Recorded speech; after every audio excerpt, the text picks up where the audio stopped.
Dolphins Today is presented by LinkedIn Talent Solutions. They're going to help you find the right people for your small business. You can post your job for free at linkedin.com/NFL Daily. Dolphins fans, welcome into Dolphins Today. I am Will Scott. On today's show, we're going to be talking about some injury updates, also an update on Byron Jones. But first, I want y'all to go down, subscribe to the channel because we bring you a Dolphins video each and every single day. Even when I'm not in the office, we're still going to get you guys a video. Go down, subscribe to the channel, hit that big red subscribe button to stay in the loop with your favorite football team. Like I said, we will start today's show talking about some injury updates. We saw Jeff Wilson Jr. leave the game against the Chargers. Also saw Tyreek Hill play through that ankle injury. We begin with Jeff Wilson, who left the game in the first half with a hip injury. Mike McDaniel at his Monday press conference providing an update on Jeff. And going into that press conference, I was expecting some bad news on Jeff. It just didn't. I was not super optimistic. But Mike McDaniel did provide an optimistic update. Test results are more positive than the worst-case scenario could have been. We have avoided the worst-case scenarios for sure. Crisis is averted. So that's certainly some good news on Jeff Wilson. He is considered day-to-day. It sounds like he is questionable against the Bills on Saturday. The Dolphins, again, playing on Saturday night, so a short week. Kind of a quick turnaround after that loss on Sunday Night Football to the Chargers. Taking a look here at the running back depth chart. I went ahead and slided Raheem Mostert ahead of Jeff Wilson because even if Jeff plays, I feel like he might be somewhat limited. And then you have Gaskin, who is not active against the Chargers, and Salvon Ahmed, who was active as your other two running backs.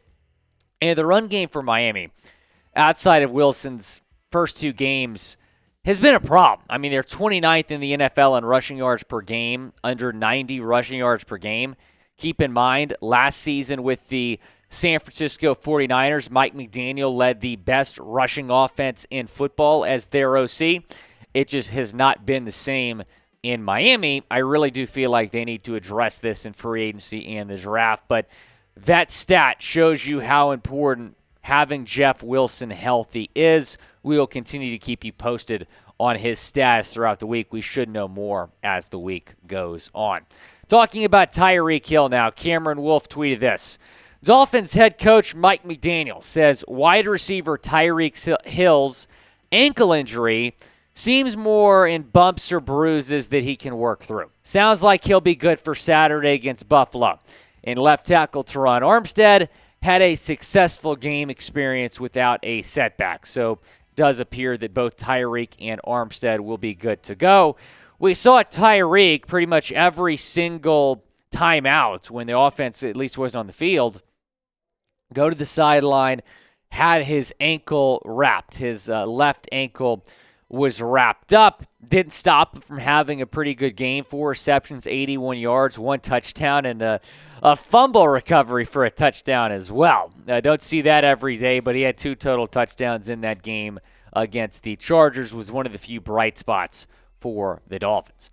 But Justin Jefferson overtook him for the receiving leader, to be the NFL's receiving leader. So it's the first time in a while that Tyreek has not topped this list. Justin Jefferson at 1,500 yards, Tyreek Hill at 1,460.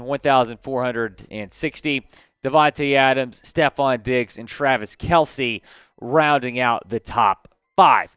So now that Justin Jefferson has overtaken Tyreek, what do you think? Will Tyreek finish the season number 1 in receiving yards? Go down in the comment section. Y for yes, in for no. It is the pinned comment on today's video. Reply to it when you get a chance. Do you think he will finish number 1 in the league in receiving yards? Next, we're going to get you a Byron Jones update. Mike McDaniel said some things in his last press conference that were rather interesting about Byron Jones' status. But first, I want to tell you about our friends over at LinkedIn Talent Solutions, where you can post your job for free at linkedin.com/NFL Daily. They are helping you find the right people for your small business because every new potential hire can feel like a high-stakes wager. You want to be 100% certain you have access to the best qualified candidates available. That's why you need to check out LinkedIn Jobs. They help you find the right people for your team faster and for free. Very easy to create a job post, add your job and the purple hashtag hiring frame to your LinkedIn profile to spread the word that you're hiring. Simple tools like screening questions make it easy to focus on candidates with just the right skills and experience so you can quickly prioritize who you'd like to interview and hire. LinkedIn Jobs helps you find the qualified candidates you want to talk to faster. Post your job for free at linkedin.com/NFL daily. That's linkedin.com/NFL daily. You want to finish the year strong, and you can do that by hiring the right people. Chat Sports has grown rapidly since I started here about a year ago because we find our people and vice versa through LinkedIn Jobs. LinkedIn.com/NFL daily. Go and post your job for free. Let's get in to that Byron Jones update. Mike McDaniel saying this: I'm very happy and comfortable with the players that we have been playing at that position all season, and I'm more focused on that. And I see Byron as a bonus. I don't rule out anything but my expectations. That would be an awesome addition, but I'm really not counting on it or just more focused on the guys that we do have. So Mike McDaniel basically saying that it would be unlikely for Byron Jones to return this season, and that is not surprising. It feels like he's had some setbacks here throughout this process. He got that ankle cleanup surgery in early March. We still have not seen him on the football field. Now, there was a lot of talk about this because David Furones tweeted this. I asked Dolphins cornerbacks coach Sam Madison if Byron Jones has been around the team's corners, contributing in meetings and such. He directed questions on Jones to be asked to head coach Mike McDaniel. So everyone's reading that, and they're like, wow, I mean, if Sam Madison, why didn't Sam Madison just say Byron Jones has been in meetings if he's been in meetings? So Mike McDaniel did answer that question. Here's what he said. He has been involved and has been in the meeting rooms.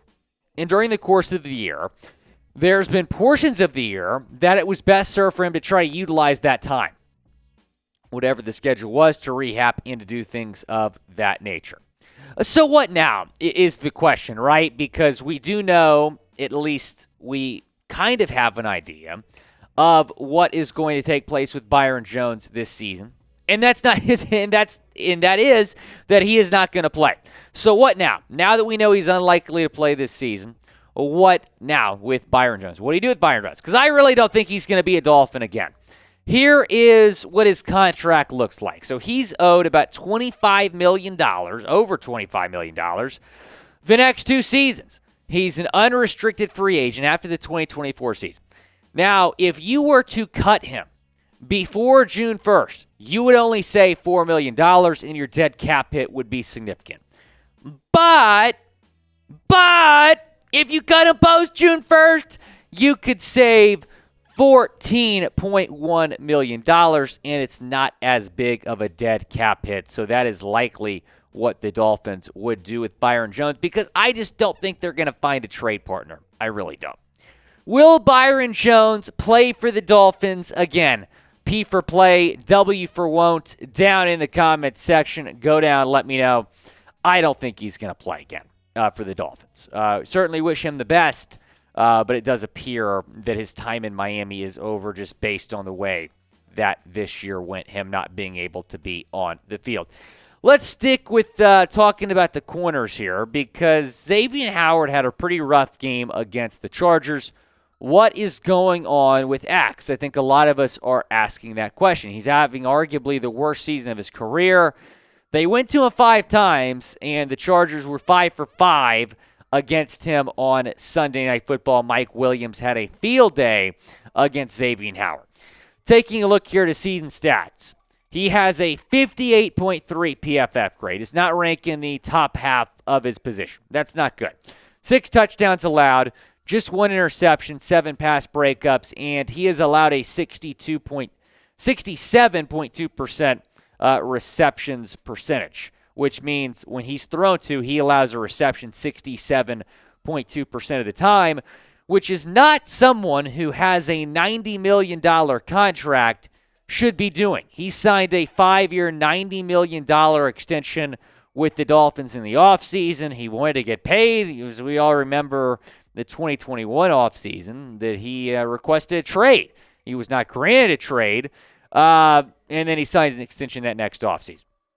Look, I get it. He has not been good, but he is capable of playing a lot better, and the hope and the expectation should be that he is going to turn his season around.